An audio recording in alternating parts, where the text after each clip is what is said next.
What's up? Aren't you doing it for the likes? Nah, I ain't doing it for the likes. Oh, okay. Hold up. So you doing it for the pussy? Nah, I mean, yeah, no, I ain't doing it for that. Okay, then. What are you doing it for? Man, I do it for the culture. The culture? Culture.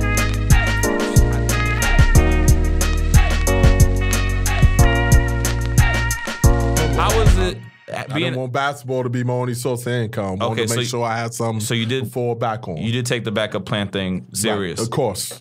I give you that proper respect because as much as I heard that my whole life, and like I said, I'm pretty sure we grew up a little bit different in terms of circumstances or whatever like that. But once I got into comedy, the attitude in comedy is to think about not backup plan. So we have to think about comedies working or else. And the fact that you, even though you had this killer mentality playing ball and great, we all want to make the league and get those contracts and get the big house or whatever like that, but you still had the I guess I don't know what you still had the thing of I want to get my education. Why was it important to you? Well, I mean, because you got and you had a free ride, right? Yeah. And my mother taught me this what stuck with me. She taught me. She said, "Son, it's okay to want in life, but you equally have to understand in life. You have to have understanding. You may want to be a millionaire, but you understand that may not happen.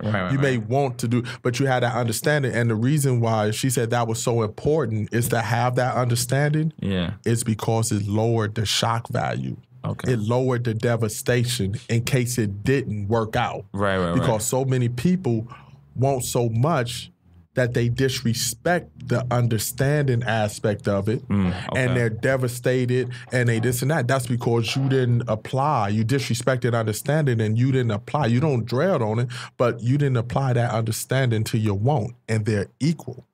Okay. Like if that makes sense. If my mom could have got your mom to talk to me, I probably would have maybe finished school. But I mean, my mom likes what I'm doing now. Like comedy is a different grind in itself. The unfortunate thing with comedy is there's no tangible step-by-step process to explain somebody how do you make money, make a sustainable, make a good living. Like there's just too many nuances and weird things that have to fall in place where somebody can be doing it in 2 years and do something that changes their life and circumstances, and they're able to elevate and progress forward. And sometimes it takes 10, sometimes it takes 20. So it's way more uncertainty than in the NBA, which is kind of like because in the NBA we're playing basketball. Unless an injury takes place, even if you might not have the talent to be an NBA starter, a journeyman, a bench player, an all-star, there are opportunities overseas to make money, and there's other leagues that you can play in, and you have a shelf life, like you have a certain amount of time, but you do have to explore other options. As with comedy, entertainment, it's a forever thing, and it's just guys have to understand, well, how long can I say to myself, I can do this before something happens, and am I okay with that? And you make your decisions from there. So, but I give you your props for you're a New York cat. So our mentality too is like we see the bright lights. You probably play in the Garden for tournaments. You hustle hard. NBA players seeing you, the commentators, the circuit knows. People know who's who and who's doing what. And you went out to a top school, and y'all probably had national games, and you still said to yourself, I'm not going to let the glory and this fun right now get to me. I'm going to still finish. You stay humble. My mother, like I said, once again, I give everything to my mother because she was like, you got to understand, you're not better than anybody. And you don't treat people you don't think a little bit better than something that way. It's like, but you're always approachable. You always, that's like when me and you talk. Off the rip. Like when me and you talk and everything. I don't think I'm better. I'm cool. I vibe with people. Absolutely. And everything is dope. Because I think the thing in society is, for some reason, among like the different cultures and black cultures and whoever, people always want to isolate the plug. They don't want to share the plug. I mean, especially as a black community, if it's black excellence and we're trying to get on, like you say with Shane, what he does, what he did and what he do for you. And other comics. Vibe or whatever too. It's like, come on, like how we gonna multiply the game? Like, and this is like, and the thing with that too, like, and he gets a lot of shit for this, and sometimes he feels like this is what kind of like sets his career back. And I just try to, I always try to say, you have the right to be as opinionated as you want to about comedy and how you're viewing your art because of how much you put into the game and give back. Like for me, because Shane has a reputation of just like, he's known as sometimes the hater, the bitter old guy.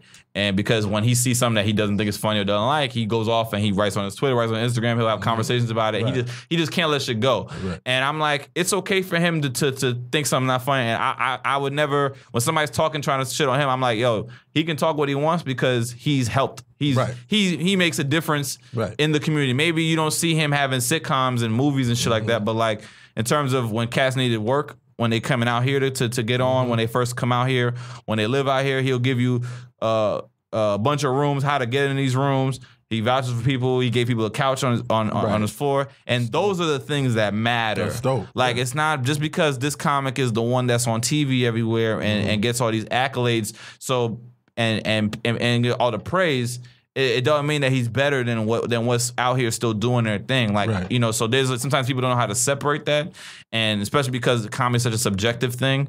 You know what I mean? And I tell him, yeah, hey man, there's a lane for that. Some people do just enjoy that. And granted, that's not what we like or what we think most people like, but it's kind of has to be accepted, even though we fucking hate it or whatever. So, but you have a great attitude and respect first, and I'm the same way. Be kind to others until they give you a reason not to be.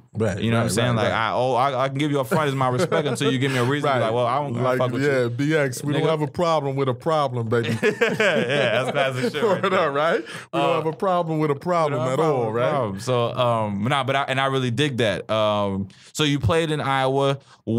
So how did the first few years to the last few years start? Like, did you get the ball off the rock off top, or did you have to work? No, I worked. Everything. You work regardless, but I'm saying, did they give you the keys as a freshman, or you had to?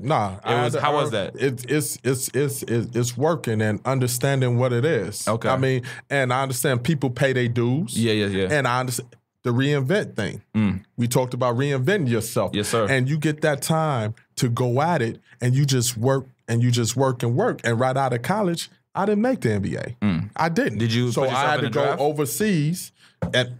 You put yourself in a draft? No, I did. Look, I went overseas. Okay. I went to Osaka, Japan. Wow. I put in my dues there. Then I ended up in Barcelona, Spain. How many years in Japan?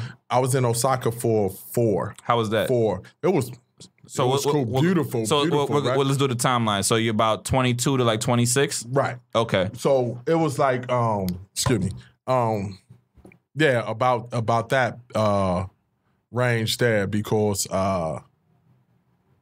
something like that. Okay. And then I was there. How's the competition out there?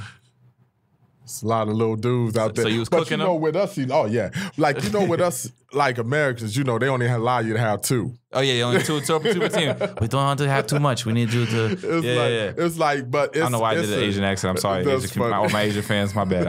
I got caught up in a moment, but 2 Americans. It was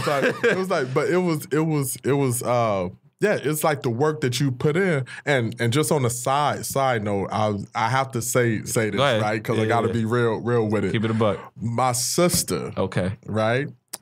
She's 6'3". Runs in the family. Right. So she played at UNLV. That's how I almost went to UNLV because she was there. And so you were going to do like a Cheryl to the Reggie thing. It's like a Cheryl to the Reggie. Yeah. Well, she's the all-time rebounder and shot blocker in the history of UNLV and the second all-time leading scorer. Shit, yeah. Right. So she and she had to go overseas as well, because the WNBA wasn't there yet. No, it wasn't there yet. Yeah. So she was like, she the one taught me the game. Wow! Believe it or not, yeah. She would destroy me. That's like amazing. She taught me the game, and it was like she was like my friends would come over, right, and knock on the door, right. It's funny story ever. My friends would come over and knock on the door, and I'm like, oh, hold on, wait up, and I go open up the door. They were like, what's up? Your sister here, can she be quarterback for football? They looking for her. They don't want to give a shit about to talk to you. Right. I'm like, what the fuck, nigga? I like your sister's on a little bit better. Can your sister quarterback for us? Like, that's what? Funny. Like, classic. She was the athlete. Yeah, she was like she was the one, and I give her mad homage and support and love because she the one that had me you know, focus in the game and working hard, and like she would never let me dunk on her. Like she push you before you do that. She was real. She like, I hit you in the nuts before you you try to dunk on me. Like that would just happen. Respect. But she played with fellas, right. you know what I'm saying. Yeah, so her mentality, yeah. So okay, so okay. What was like your best year at Iowa? What'd you drop? What was your numbers? My best year there, I say I did about 14. Okay. And 6. Okay. And about 3 rebounds. Okay, that's so yeah. So it was cool. Oh, the steals. Yeah, I love about 4. Like I was any pressured accolades because like all conference or something like that. Well, Coach Davis. What's his name? Doc Davis. Tom Davis. Coach Davis. All we did was man to man. Defense. Okay. Full court pressure. Man to man. You had to be in shape. Like we would get took out the game if we scored. And we turned around trying to high five and all of that. We couldn't. We had to score, immediately find our man, and go to work. Like full court. You would never dribble the ball up the court against us or me and not feel the pressure. Like you can't cut through that middle. The whole court. A lot of people don't understand the best thing to do when you're trying to break a press, just try to get to that middle. Yeah. But motherfuckers, when you go to the side, you cooked. Because once they cut you off there, then they... Yeah, but when you in a press, we talking about man to man. Yeah, denial defense, man to man, deny deep defense, and when you got the ball, it was like you gonna feel. Now you may beat me, like the first part of the first half. You may beat me the whole first half. You may beat me part of the second half. But about time, 5 minutes left, 3 minutes left. You're tired, but you're because not. I made you work. Yeah. Like, understand what I'm saying? So when you say Brandon was quicker than you, when B Knight was quicker than you, if you stayed, because it's less energy, and that's why I tell players, and you guys probably seen this, when a person dribbling the ball up the court with no pressure, they're conserving energy, right? But if you turning them all the time, as I tell the defender, you control the offense. You're like, okay, I think I want you to go to the right now. Okay, I think I want you to go back to the left. Okay, now I think I want you to go to, like you're turning them back. That's energy. They got to cross, they got to do all that. But if they just come up with no pressure and just dribbling the ball like this, they're not exerting no energy. Yeah, that's what Gilbert said. Gilbert said when he knew he had a super fast guy who would like hawk him, he would just give it to the 2 guard, run up the court, then get the ball back in the half court and then make his move and cook him. So that way he didn't have to work. Right. And he would learn how to say, he's like, when you're a scorer, you got to learn how to pick your spots and know, he says if you know defense, no defensive tendencies and principles, that's like knowing the playbook, because I know what they're gonna do and I know what they're gonna make, decisions they're gonna make, and that's why it was so easy for him. He broke it down like a virtual thing. And study like I would stick big man, right? And I would tell people like I'm not sticking the big man. Do you know who I'm sticking? Like if you're in the post and I'm sticking you, you think I'm sticking you, but you know who I'm sticking? I'm sticking Paul. Okay. Because Paul got the ball. And you wait for Paul to make a move. When Paul gonna pass it to you. I don't care. You can have the best position in the world. If Paul don't know how to get you the ball, I got it. Yeah. So as soon as Paul released that ball, all I'm gonna use my quickness to get in front, get the ball, because the ball is loose at that time. Yeah. It's a free ball. Yeah. It's in the air. It's bounced. It's free. Yeah. I was trying to be like Gerald Wallace, and I used to do that, and then a couple of times I got burned and then gave up a basket. But it happens. But do that make? I get it. When you time it out, because you kind of like know, I don't care how and you big giving them pressure, and I'm covering you. Yeah, for sure. You can have the best post position in the world. Yeah, they used to be like, but if Paul don't know how to get you that ball, right. It don't matter. Yeah, like that's why they ask you to front a big man instead of playing behind him, because when you're behind him, all he's gonna do is just try and sit you down and back you down. So you, Little Paul, what you gonna say? Let's just say I do know how to get on the ball. There you go, Paul. Don't let him back you down. Take that fucking steak back. You don't owe you shit. It's like that's why I love it. But that's the mentality, though. Okay, so I'm sorry. I'm gonna change it up. So Japan, then you go to Spain. So what made you leave Japan? You just decided you just the money was right, a little righter. And Barcelona and the competition. You wanted to be better competition. Yeah. It was more intense in Spain. How did the girls treat you in Japan though? It was they're very obedient in Japan. Thank you, Jay. I've been trying to sauce it up with niggas. Sometimes everybody want to be shy, but I appreciate that. They are extremely And then when you went to Spain, you had to work a little harder? Learn some Spanish? I learned Vosotros instead of nosotros, the proper Spanish. Eres bonita. Like that vibe. Okay. But beautiful city. Oh my God, the architect, like I don't know if y'all ever been, but it's amazing. I want to do Europe one of these days. And I haven't been. The women is beautiful as well there too. And the work I put in there, and the part that sucked is I finally earned the opportunity to make the NBA. Okay. And this is what kids got to understand. After putting in all that work, I finally got the opportunity. So how long were you in Spain? To make about 5 years. So you working there. Then 5 in Spain. Then what else? What else you do? And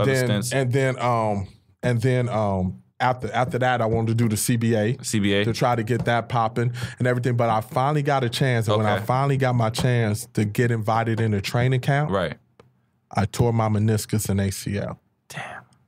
In training camp. You tore them both in training camp. And see, if you tear your meniscus, the recovery time is about 8 to 12 weeks. Yeah. Right? Yeah. But your ACL, you're down for like 9 to... Like, I had to learn how to walk all over again. And me as a point guard, we rely on our quick and this and that or whatever. And it was one of the, I don't even like talking about it because it was the most darkest time in my life because I worked so hard. Right. But to get that chance. Yeah. How many days in training camp before it happened? It was, I mean, man. You had got through like a couple of days of showing out. You like playing well. No, everything was, they were negotiating, everything was fine. Yeah. And then that happened. And when you damage goods, you damage goods. Yeah. That's just the reality of it. Yeah. And people bounce back. But I'm going to tell you, in life, it's not about doing what you want to do. It's about doing what you're supposed to do and being obedient. And that's why when I decided to impact these kids' lives and give kids different opportunities that I didn't have growing up in New York, right? I wanted to do that. And when I meet with these kids, I'm honest with them. I'm live and raw with them. That's the only way that I know how to be. Yeah. Like, I came from the gutter. It's like, not like, hey, guys, we're going to do today. Like, I embrace the fact that I'm a rose that grew from concrete. Facts. You know what I'm saying? So I tell them, and the number one thing that I tell them, I said, look, I'm not going to sit up here and lie to y'all and tell y'all all of you guys going to make the NBA. And guarantee you all guys going to make the WNBA, et cetera, et cetera. But what I can guarantee you and promise you right here and now is that one day all of you guys gonna grow up to be men and women.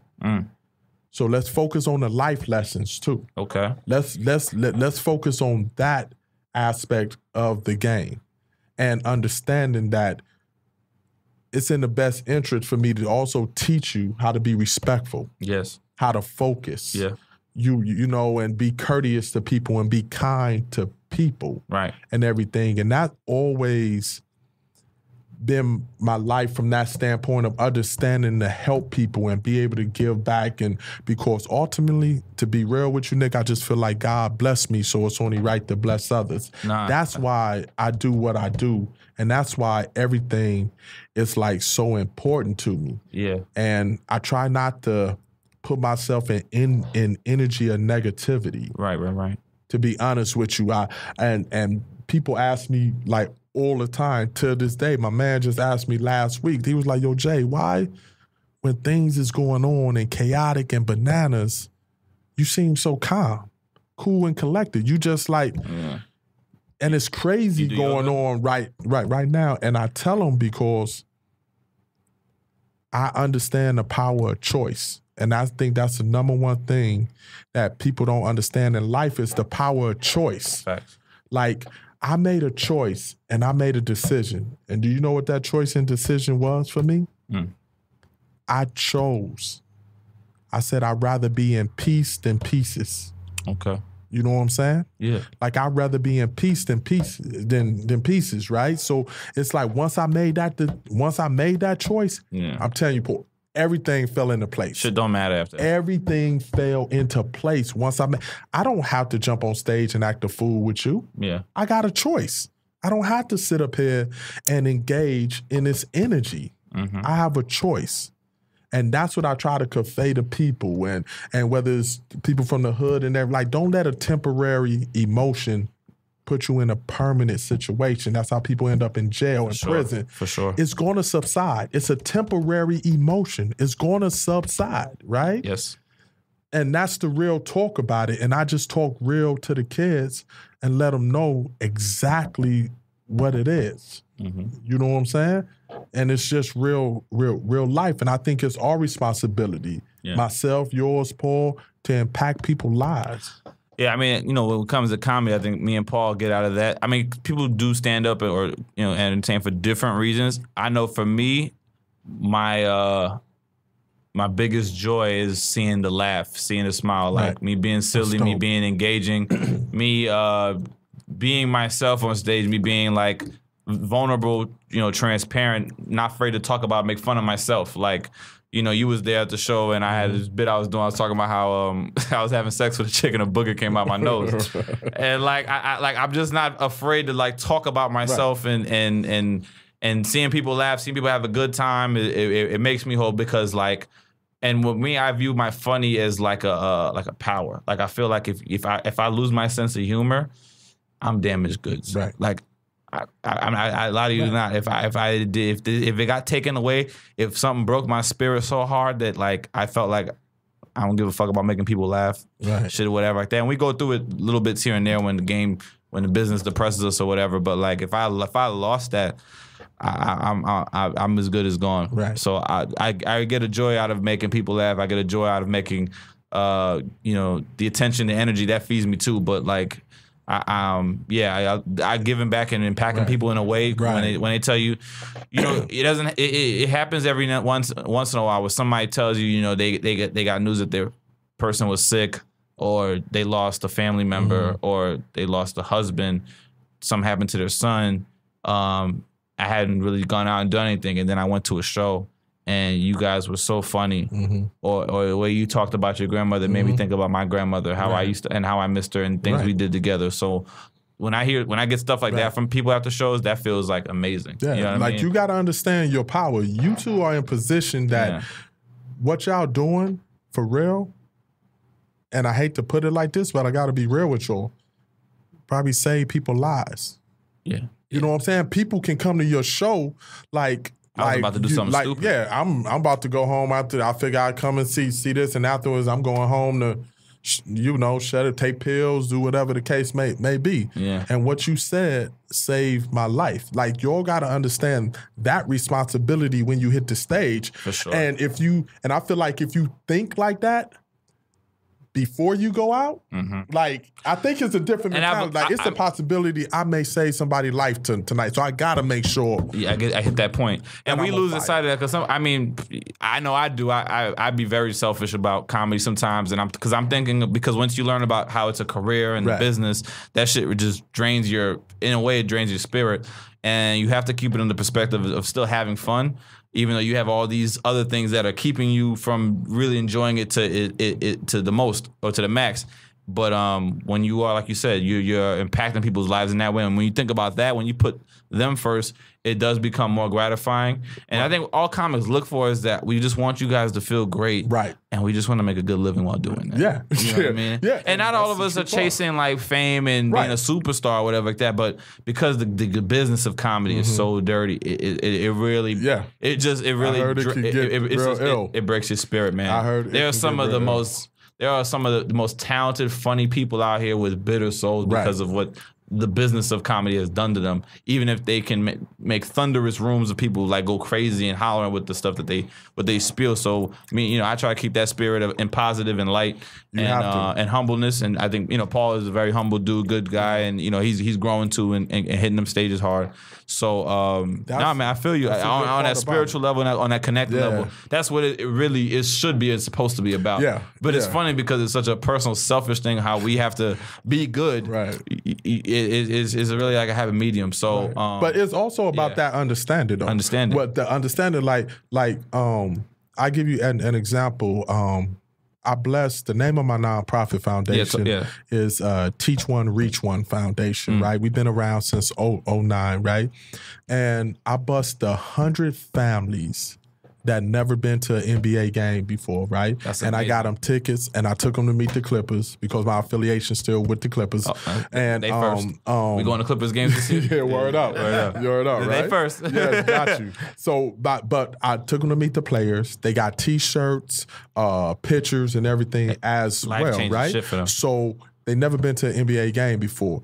True story, right? So I'm walking down the corridor, and I look, and it's about maybe 10 or 15 parents in a circle, right? And they talking, right? And they look up, I guess they see me. They're like, oh, there go Jay right there. Jay, come here.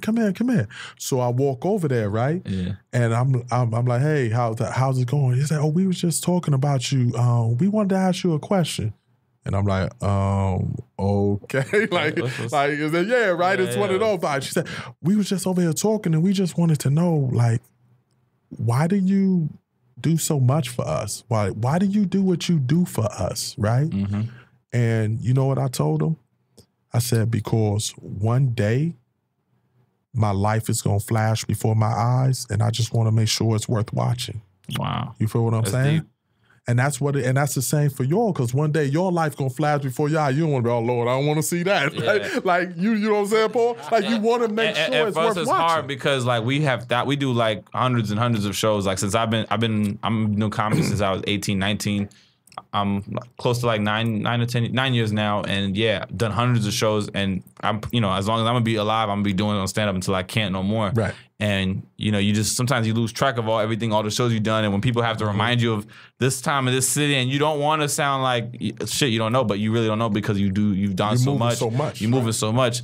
And I feel that same way though. When we flash, when the shit is over, when the ride is over, you want to be like, I did a lot of good. Watching, right? Yeah, because it's gonna flash. It's gonna flash, and everything too. And the thing that keeps you less stressed, I feel, when I share this with you guys, because I appreciate you guys' energy and spirit.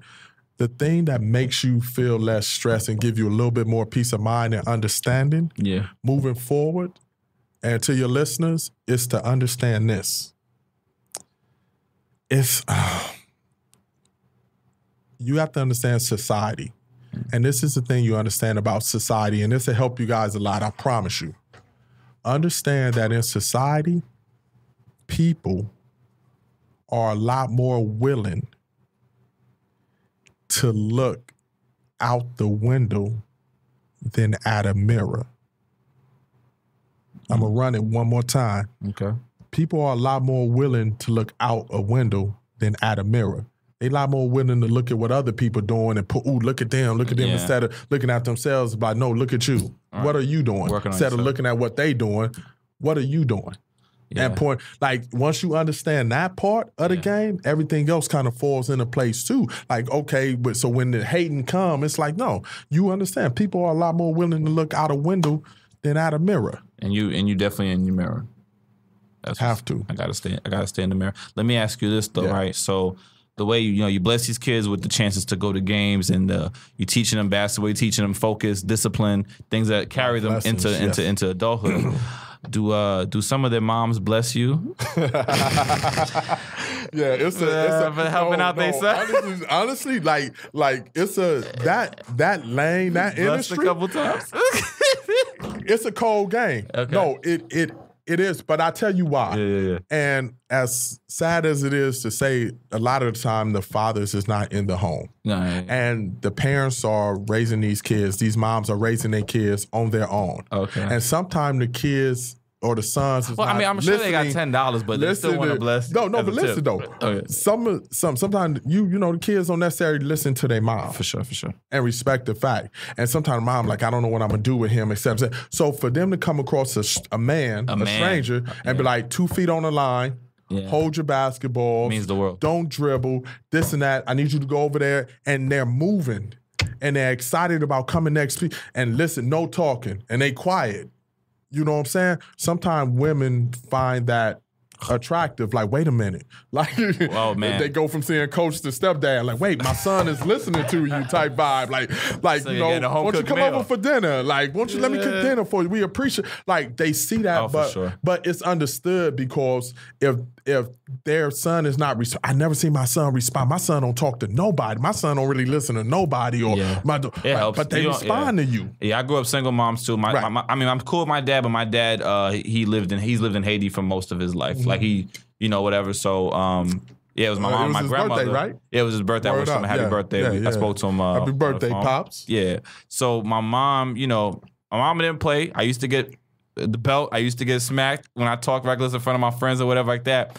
But there was certain instances where there would be like a dude talking to me, and there's just something about a man's voice, a nigga who really like he could fuck you up, that make a kid fall in line. That's what it is. It's the visceral thing of just, yo, stand on line, whatever like that, and you and fear whatever, but it's just something about you that makes you go, I have to check in and go this out. Like and unfortunately, a woman can't always convey, even though you could be scared, my mom's crazy, whatever like that. Yeah. But she has to fight for you to do that. Right. And all you gotta do, you have just this, because you just, what I mean? It's the opposing figure and the voice and the diction and the conviction in your voice and all of these things just say respect, little man. Yeah. And that's the key. And the girls go, whew. The respect of it though. Respect. The respect is the biggest thing that I tell the kids on it, man. And they're around the mom every day, and you there for a couple of weeks at a time, and it's a voice that, it's like, oh shit, I've never had anybody talk to me like you, right? So that's important too. So before I wrap up, I want to just do this. We can go any era. Just give me your top 5 players, your top 5, any era, and kind of like why. And you can get a top 5 with a 6th man, but you get any era. If you want to put it in order, you can, but you don't have to. Right. I'm not gonna put you to that. But your favorite or best 5. Wow. To you, personal, not what the league thinks, not what the first take list. Fuck all that shit. Right. For James Christian, these are the 5 niggas I love and I think are the greatest. Right. Coutinho Mobley. Okay, you can go first, Paul. Go ahead, Paul. You like Coutinho? Sam Cassell. All right, who else? Who else, Paul? All classic Clippers. All classic Clippers. Was Danny Manning? Corey Maggette. Quinn Richardson. Darius Miles. Lamar Odom before the stroke. Lamar Odom after the stroke. That's 4 and 5. All right, go ahead. I rock with Kareem. Kareem Abdul. Okay. And everything because I think he'll skyhook you to death for sure. It was a shot that nobody stop. He'll do it from the 3-point line. Yeah, and he was a 20-point scorer for at least 15 plus years, which is people don't sleep on that. When you're still 36, 35, averaging over 20 a game, you know what I mean? There's guys in their prime 27 that will get 20 a game when they're at their peak of their abilities, supposedly. Right. But, all right, so next cat up. Next, I'm gonna go with James Worthy. I liked James Worthy. Okay. I like James Worthy. For me, yeah. I go ahead. That's personal. Man, because his name James, huh? Yeah. Big game. Throw that in there. That's all the common denominator, right? Right. Yeah, he was probably one of the best two-way forwards. Right. He was a good defender, and he put up buckets. He was a finisher. He won MVP, I think, one finals. Yeah, he put up. Yeah, he was good. Playoffs when that hit. Yeah, he showed up. Oh my God, the playoffs. It was. I did. So I like the West Coast with that part. LA, right? Boston, and okay, man, the Knicks. Okay. Oh, you gotta pick somebody for the Knicks. I got to. But honestly, man, I like It's okay. Chris Childs. Because he two-piece Kobe? I like Chris, man. His heart, man. So Chris is in the top 5? Okay. No Kobe. I like his heart, though.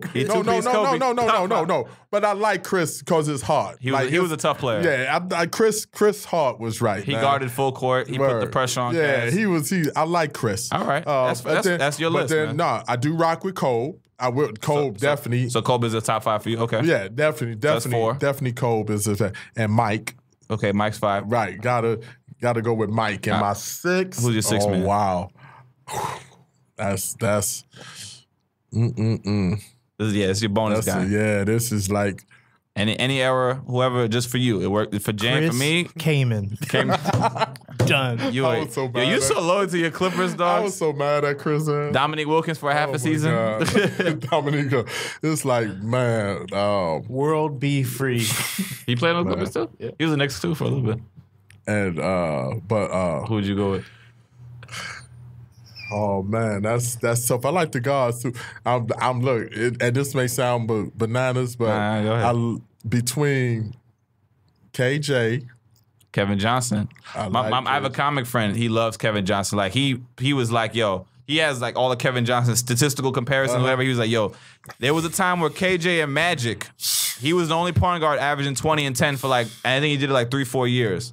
And if he hadn't gotten those knee and back injuries, he probably would have been dominant for at least 10 seasons instead of like 4 or 5. But one of the saddest stories was my man that from Portland, Roy. Brandon Roy. Oh, he was a hooper. Man. Yeah, he was. Came out of college, one of the last best 4-year players, I would say. Because those like first 2, 3, 4 years, when he was in the All-Star, he was just ready. His game was ready. Like, even when he came back from that injury, he showed up before. Like he just couldn't sustain it because he had already had mad knee surgeries in college. He just had no bone. He had no skin, no piece, no tissue left.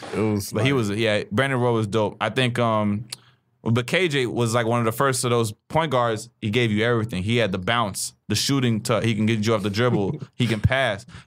I know my shit, man. Yeah. KJ, he did everything. He's what Russell, all these other guys that athletic could dunk on you, cross you up, 3-level scorer, but still get 10 dimes, and they were winning games. Shit. Yeah, he was the truth. He was that 88 to like 94, 95. People sleep on him, but he really was giving up like mad numbers, man. Yeah, he was a stat factory. So I'll give you my top 5 in the 6-man before, and then we're gonna wrap. Quentin Richardson. Q Rich. I like Q Rich that one season in Phoenix, man. When he played in the Knicks, his back just kept fucking up. He couldn't stay on the court. Tough juice. He tough juice. Karan Butler. He killing me with the Clipper like roster. No penny, no penny. No stars. So no stars. Yeah, just role players. So my guys, in no order, I'm just throwing out the 5 with the +1.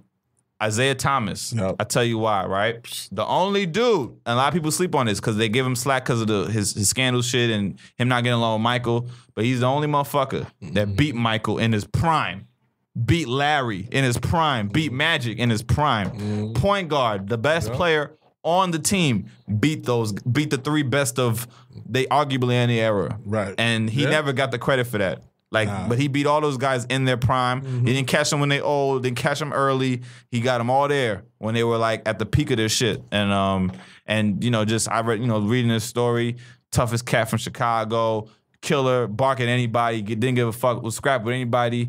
Even though he was 6 feet, little as shit, but I mean the heart.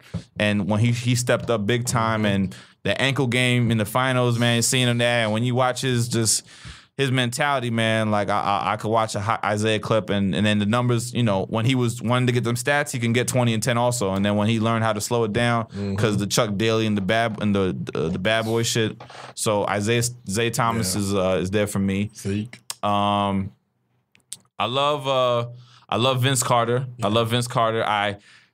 People give Vince Carter a lot of shit, and there's probably tangible reasons. Like I fuck with Bill Simmons' podcast, and every time there's a chance to go at Vince, he does go at Vince because he feels like Vince quit on the team, like towards the Toronto years, and they kind of didn't get their shit together. And then, but then he played. I loved him in New Jersey, man. He put up he had some great years with Jason Kidd, and when he was just had that fire again, you saw him play with that, and then he has this like second chapter where it's like he's been a journeyman who can get a highlight every now and then, and he's still playing, which is like amazing. He just got signed. Atlanta. He's gonna be amazing. He's gonna help them young guys for a year and be that veteran. So the dunk contest, obviously, he's the best dunker I think of all time. I don't think there's anybody who could beat him in a contest. I got one. Former Clipper, Nate Robinson. Former Clipper. When was he on the Clippers? He played for 2 weeks on a 10-day contract. And I went to one of the games, and he made a 3. He only made a 3. Nate was good on the Knicks. I like Nate. He just pissed off D'Antoni. I like Nate. Nate works hard. So we got Vince, Isaiah. I got Dominique Wilkins. I love Dominique. Clipper. I felt like he was a Clipper for that. I don't get why Atlanta traded him. I think he should have just finished his career there, but they just they did what they did. Stupid. A top scorer in the league.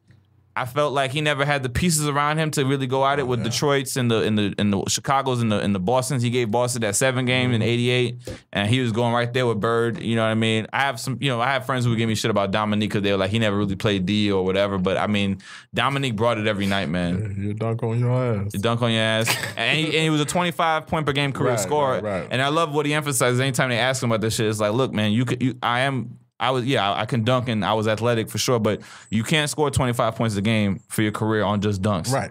You know, I had elements of my game and things that I did. And so I think Dominique is one of the best players. He's probably underrated. He never really gets the love I felt that he should have gotten. Right. And I think he beat Michael in the '88 contest, but Michael won out because he was in Chicago. I watched both of them and I'm like, he got slighted on a couple of them shits. Yeah. So I love Dominique. So I got Isaiah, Vince, Dominique, Baron Davis. Baron was so washed on the Clippers. And you know what? I'm gonna count Kyrie Irving because that was the Clippers pick. Did they traded to Cleveland? Yeah, that was dumb. Jamario Moon. Jamario Moon. I remember Jamario. He was making some highlights. Sean Livingston. Livingston was good before the shit. Mo Williams. He was a beast. Sean Livingston could have been one of those guys. 15 and 10 assists, easy. So my fourth guy. So we got Isaiah, Dominique, Vince. Fourth guy is Gilbert. I was watching Gilbert when I was in high school. That's when Gilbert was the man. He was an all-star, all NBA. And I love the hibachi, Agent Zero, game winners. And yeah, man, and I played with him on 2K. He was always the guy I picked because I just loved Gilbert's mentality, the assassin. And I like how he's doing stuff now with the podcast and Out of Bounds. And he was amazing those like 7 years where he was in the league really like ripping through cats before the injuries came about. I love Carmelo. Carmelo is a tough pill to swallow because he's so gifted and talented, and he gets buckets. Man's been dropping 20 a game in his sleep forever, and he's made choices that I feel like fuck his reputation. Because I mean, the fact that cats try to question whether he should be in the Hall of Fame is just dumb to me. I'm like, he got his numbers, man, and he put up numbers, but I do feel like he made some decisions that kind of like cost him. But you know, I think was the biggest thing, but that may be overlooked. If you remember when they came into the league, they was marketing LeBron and Carmelo as the Magic and the Bird. As a while for a while, it was them two. It was them. Yeah. But he stopped showing up against LeBron. He stopped showing. I mean, well, he would beat LeBron when they played each other when he had a good Denver squads. But in terms of the success, he stopped showing up when they would play against each other. You think so? Oh man, look at the numbers. He was because people tuned in. You don't remember that Denver game when he with that game winner, that 40 when he against Cleveland? Well, no, I'm not saying that one, but over the year, but that was the bill. Yeah, they pitted them against each other, so they wanted them to go at it and bang, and LeBron to show up. And Carmelo would not show up, and he'd have 15 points. He'd have and LeBron that's because they was getting blown out because they didn't keep him long enough in the game. Yeah, that is. All right. What do you think with Carmelo? You think his issue is that he didn't try to be better, or do you think those decisions where he got traded and then of course they mortgaged the team, so he was just teams that underachieved? Like, do you blame him? Like, could he have played differently and like adjusted, or he is what he is and they just should have known what he is instead of trying to ask him to do more and build around him? Like, how do you feel like the way his career turned out? Because like the Denver years, I think were good. Then he peaked with that Chauncey shit. Whenever he has a good point guard, obviously they do well because it showed when Jason Kidd came to the Knicks. We got to the semis that year. You know, we just kind of lost out because, you know, Tyson got bodied up and Amarie was banged up and, you know, they just overwhelmed us. And then, you know, the dark days with the Phil Jackson shit, and then it didn't work out in OKC. I felt like they didn't use him properly. I felt like that was a bad fit. OKC that was a bad fit. Didn't and everything too. But I will tell you this about the OKC. I think if they would have advanced, I think that they would have showed up against the Warriors. They play up to the competition. I think it would have been an ego thing. Right. I think it would have been Russ, Paul. You believe in the matchups. And Carmelo. I think it would have been about just ego. Just like an ego thing. Like, yo, man, and we just Steph and Clay and Trey, or KD. Like, I think it would have been an ego thing. Right. And then they would have went at it. Okay, so that could have gone like a 7. Okay, so how do you feel about Houston? Do you think they have a chance? Do you think should Melo be a 6-man? Should he start? Do you think Melo at 34 can play through a whole season, get to the playoffs, and with the talent that Houston has, they still can make a run to the finals? Do you think they have a chance? Or I think they may start him, Based off because my man Ariza gone. Ariza left and Mamba Mute left, so the wing depth kind of like left them. So what you think? Yeah. I think he can. I think they can put in. You think Chris Paul can get him to another level? Yeah. In a way, even at his age, Chris Paul can get them. Oh, Chris is just a PG. Like you can't. Like PGs last forever. Right. Like it's no age limit on PG. You see how long John Stockton did a PG. Like because you don't have to go in there and get beat up like big man do. But what I'm worried, point guards used to not last long. And then Sloan changed the model when he started just shortening his minutes. But my issue is that D'Antoni runs guys into the ground. Yeah. And that's what fucking fucked up his hamstring because Steve Nash. He runs all his point guards all his players. They play 40 minutes a night and then they have like 6-man, 7-man rotation. So I don't know. I just don't know how can Melo hold up? Is he gonna adjust? Like I think he will. I think that even at his age. Okay. I think he'll balance. But on the side note, if I had to get an extra person in, you want a 7th person on your rotation? Chris Jackson. That's Sharif. For those that don't know, he was a killer. Denver, Kaepernick. Yeah. A lot of people don't know. Chris was the first Kaepernick. Mm-hmm. I don't What's know his real name? Abdul Raif? Yeah, he's Muslim. Right? Remember, he's like 48, still killing in the big three. Listen. For people that don't know, everybody's stuck on this Kaepernick thing.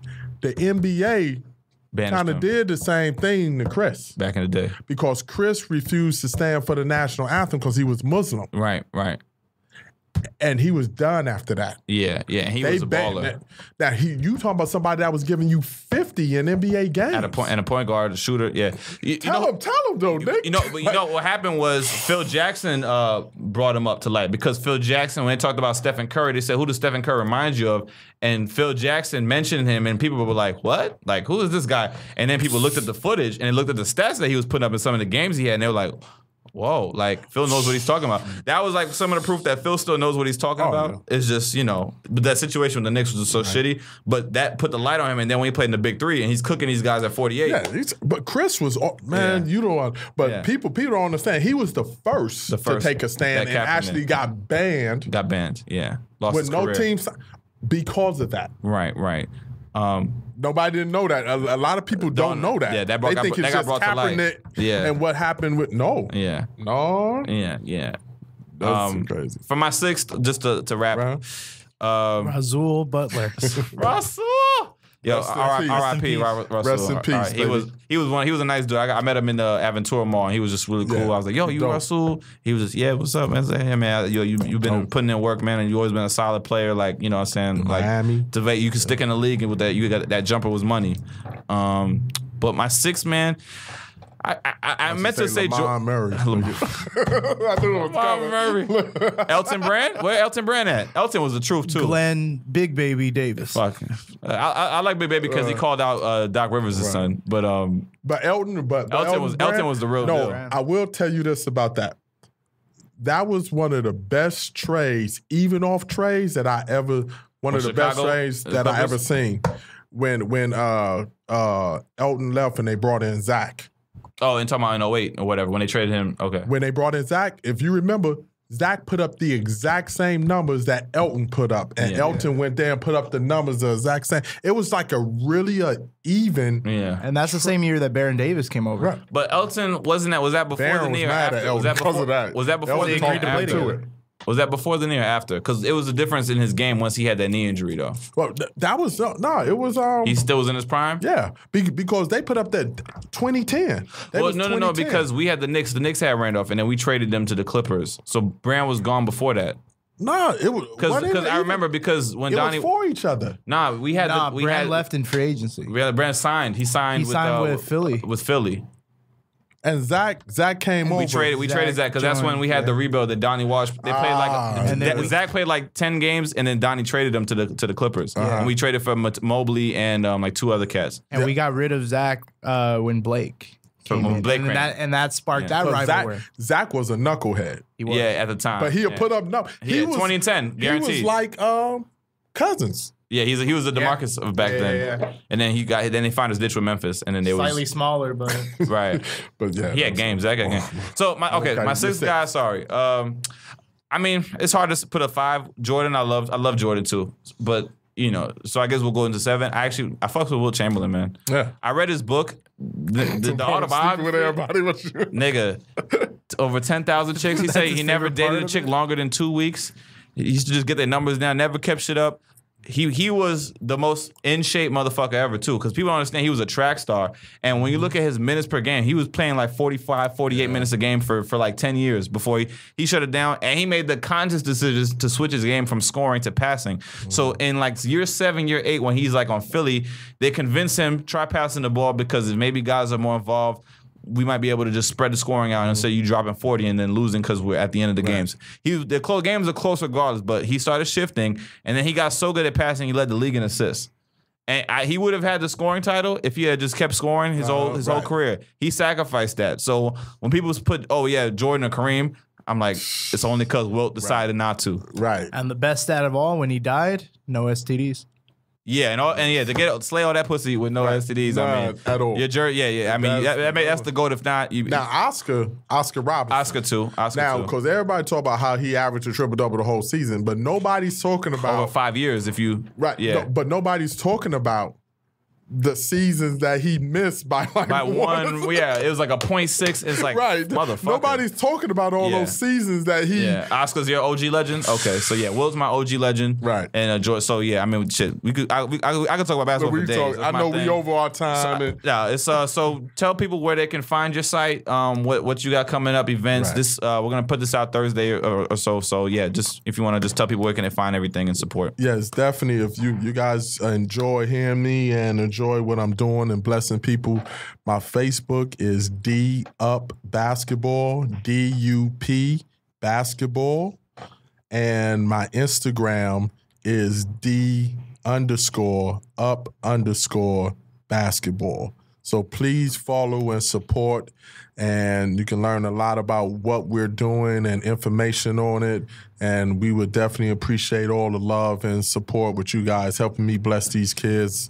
And it's all love. Absolutely, man. And make sure y'all keep following at For the Culture Live. That's the handle for the podcast. We post up our episodes, and now I learned how to share clips and audio because Paul has enlightened me and empowered me to do more. And I felt like I needed to do more, but now I can share some clips, some sound bites, and I think that'll help.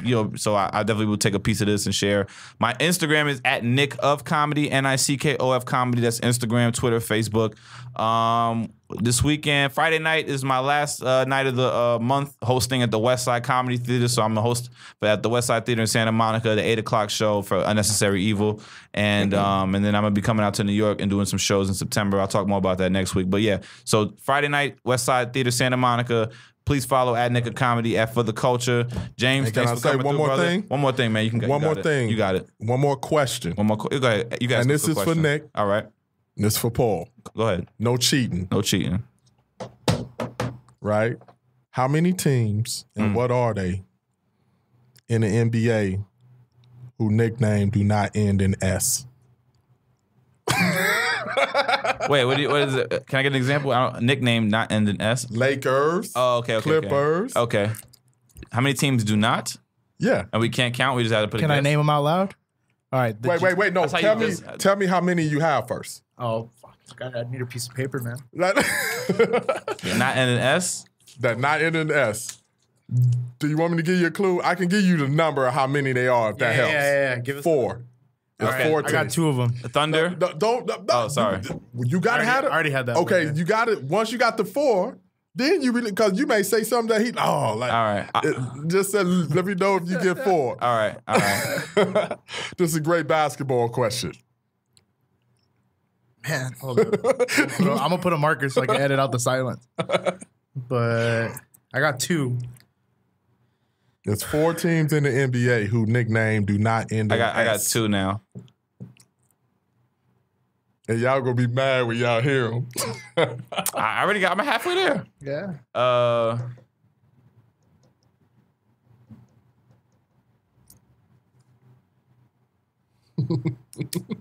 Shit. Hold up. Wait. The pressure's getting to me. This is classic. This is classic. Without S? Damn. This is classic right here. But there's 4. It's 4. It's 100% 4. I've said one. I could give you my second one, and maybe you don't have it. I got Heat. You got. Oh, there's a good one. See, I told you. All right, I got 3. Do you want to hear them so far? The Jazz, Thunder, and the Heat. So we just gotta find one more. We need one more.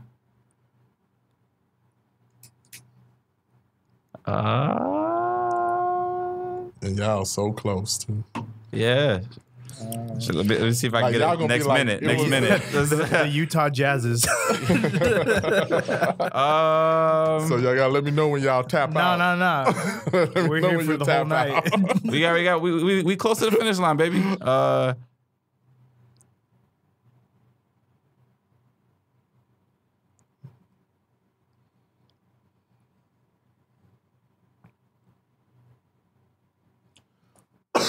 What conference? That's what I don't need that. Yeah.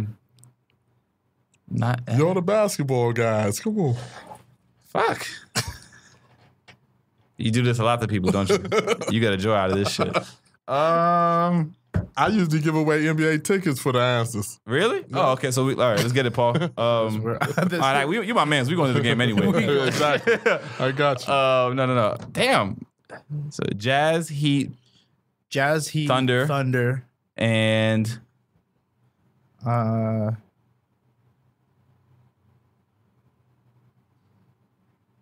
it's a trick. It has to be a trick. No, is it just straight up? It's straight up. And y'all gonna be mad when y'all find out the answer. Y'all gonna be like, "What? Tell me when y'all ready to tap out." No, never. Oh, we're gonna be here. This is gonna be a 3-hour episode, y'all. So y'all can just stay tuned for the culture marathon, baby. They already looked it up and they yelling at the radio. I'm searching through all the Clippers bench players that I've been naming. That's what's in my head. I'm trying to think. Is one of the teams extinct or are they still active teams? They're active. All of them are active. Yeah. Okay, cool. So I don't have to look backtrack. Just writing down all the teams. Y'all gonna be so mad, and y'all was already there. It's crazy. 76ers. Because it's a number. No. 76. No. What's wrong with you? Well, it depends on how you nickname it. I thought it was like a trick. I thought it was a trick one. It's not a trick question. It's a legitimate question with a legitimate answer. Jazz, Heat, Thunder.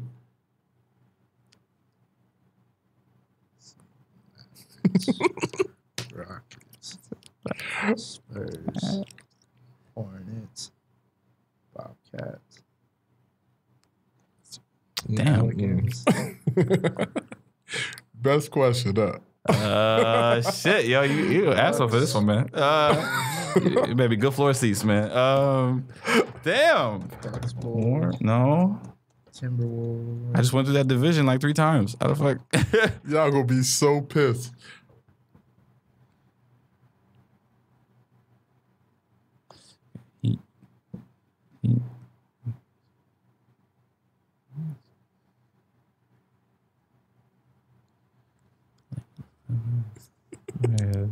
I feel like I used to know this. You give up, Paul? No, I don't give up. This episode, I just wrote down 72 teams. You wrote 7. I wrote some twice. Oh man. Heat, Jazz, Thunder.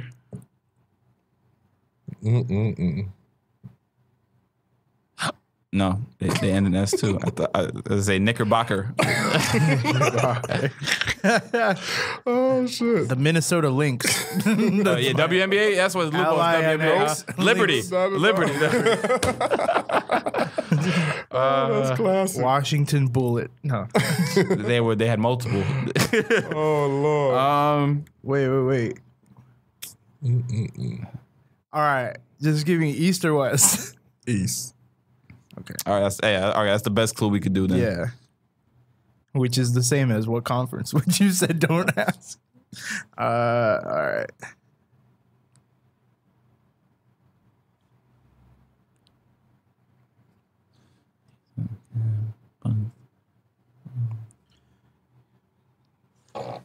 Shit. I told y'all East. Like I know, but there's nothing more you can do. Next.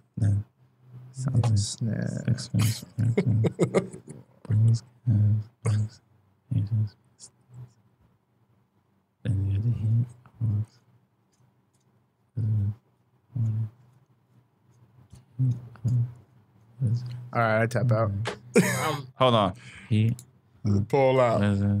Pull out. Oh, Magic. Oh, damn it. You gotta go through your. I was going by divisions. state. How you been? Look, you was already in Florida. When you said the Heat. That's why you said you halfway there. Like, you halfway I picked that there. up. Like, No, I you call them was the on- Magics. Called the Nah. Did you say the Magics for real? Nah, he didn't say The that. Magics. Look, Yeah, they probably Magic. got text messages. All right, like, wait. I got one. I got a trivia You question. got trivia? All right. Just because This is the longest episode, but this is one of my favorite ones, man. I've been having a ball with this one. What city? All of their sports teams share the same colors.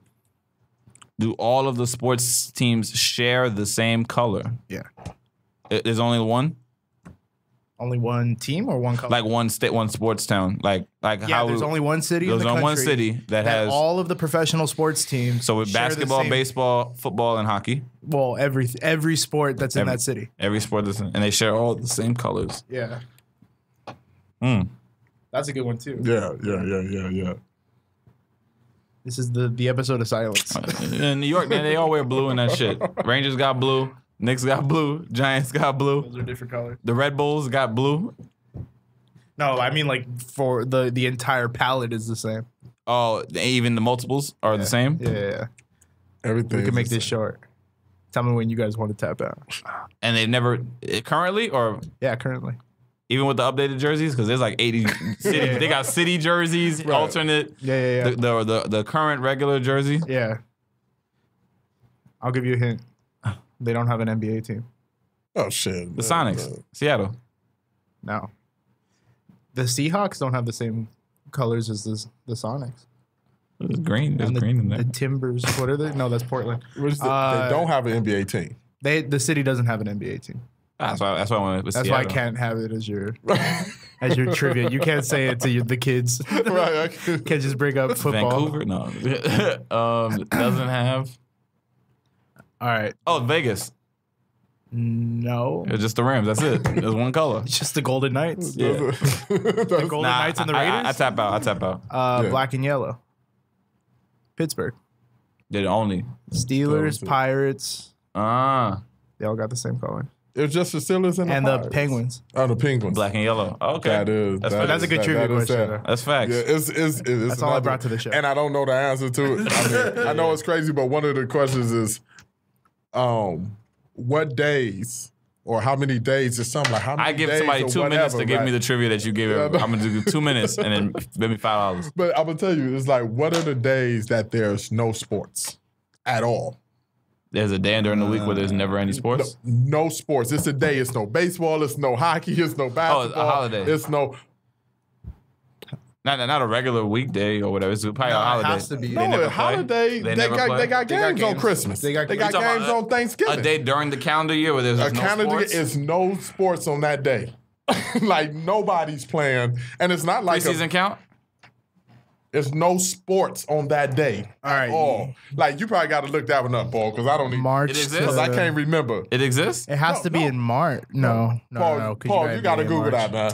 I think With Summer League, you can't really. it's like it's no sports. It's no baseball that day. It's no Right. football that day. It's no basketball that day. It's no hockey that day. It's nothing. It's no sports. It's. I think it's a day or a couple days or something. It's All no. right. Well, when you come back, The only 2 days of the year in which there are no professional sports. Oh, but it's only like it's specific years. New Year's. Yeah. Oh, they play on New It Year's. said wait. In Major League caliber professional sports, there are none scheduled for the day before and the day after the Major League Baseball All-Star Game. Nothing In goes July. on. Okay. That makes sense. So nothing. Man, nothing the Knicks was playing Summer League, man. I got you. No, I'm just kidding. So July. Yo, James, So it's thank in you. July. Thank you My so man. much, brother. Appreciate the love, Appreciate man. that, man. Thank So you so keep much. up with D Up Basketball. Yes. Teach one, reach one. My man James Christian here. I'm your host, Nick Alexander, man. This is For the Culture. Peace out.